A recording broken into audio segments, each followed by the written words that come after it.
And so now here's M3GAN 2, a killer robot sequel that lives at the exact level of cleverness you need to expect from using 2.0 as the Part 2 sequel numbering for a movie about computer stuff, which is to say, not sure how much of this is actually stupid or play acting a version of stupid that's supposed to be ironically funny because they knew scary wasn't going to work twice, but it kinda works, so sure, whatever. If you recall the first movie, the premise of M3GAN Part 1 was that a robotics engineer built an AI-powered doll to help take care of her orphan niece, which ended up taking its program too literal and became murderously hyperprotective. The premise of M3GAN Part 2 is that M3GAN Part 1 was a big hit and M3GAN was immediately iconic, so if they pushed out a sequel where the audience could root for the robot more directly, it would probably work as a between bigger movies summer offering for Blumhouse, and if they could contrive an excuse for the doll to be slightly taller this time, she would be that much easier to costume for a character performer at the horror parks Universal is paying Blumhouse a lot of money to develop new copyrighted IP for. Okay, but yeah, all obvious cynicism about a very cynical feeling sequel aside, there's actually quite a bit of fun to be had here once you lock in early that they fully accepted in total that they were not going to make the murder doll that was a big hit because TikTok dances actually scary or meaningful as some kind of social commentary about parenting in the digital age twice, since everyone already knows M3GAN is evil, has been kind of baked into how the first one ended, so unless you want to do a swerve and make a completely different sort of movie and risk pissing everyone off, the only place left to go is the Terminator 2 route, having a newer, more evil robot show up so the original evil robot can become sort of the hero and fight it, which is exactly what they've done.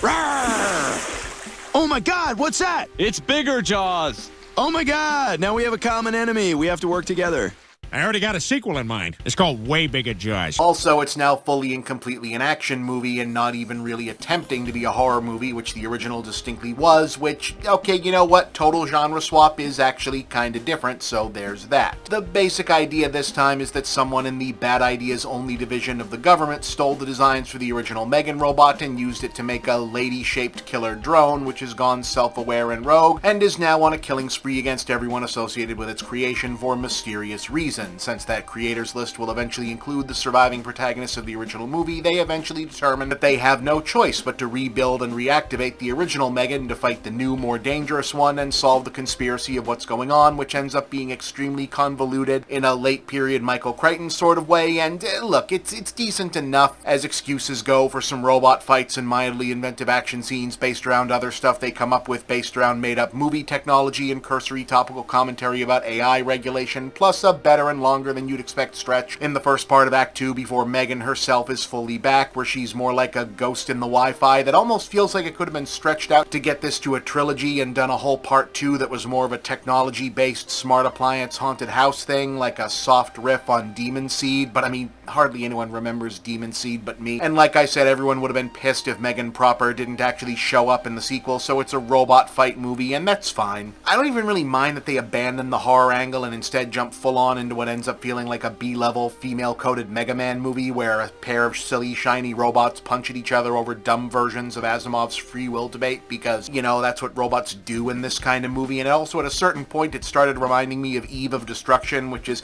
another killer robot movie that I don't think anyone but me remembers, but I kind of liked being reminded of it. Seriously, does anyone remember that? Gregory Hines was in a Terminator but girl movie. Anybody? Anybody? She's a brilliant machine who's learning to be all woman. I'd kill to have that jacket.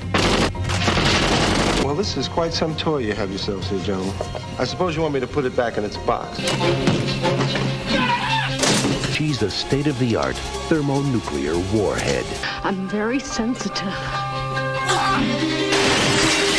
But on the other hand, I did kind of like it better how in the first one and in the first part of this one, they kind of leaned more into M3GAN and the new villain Amelia being specifically AI whose decisions were totally logical to them but seemed obviously deranged and evil to the humans because they were all centered on a very narrow protocol without any guardrails or exemptions because that's how computers versus humans work, but we project human expectations onto them. That's always a weirder, creepier, more interesting concept, so to me it's less compelling when they both start talking like Roy Batty. Like, where did either one of you develop opinions about free will and morality or your lack thereof. But that's probably me thinking about this harder than it wants to, given, yeah, it's a proudly silly action sequel that mostly wants to remind us that M3GAN is a character who exists and to perform strongly enough to justify M3GAN 3, in which I assume she'll probably fight like, I don't know, boy M3GAN, and within those parameters it probably gets the job done, though I assume that they'll very quickly have to pivot to promising that the next one will be actually scary again, because I'm guessing I'm not the only person who will sort of complain about that. Call this a 6 out of 10. Look, the theaters are air-conditioned and Jurassic World isn't for another week. What are you going to do?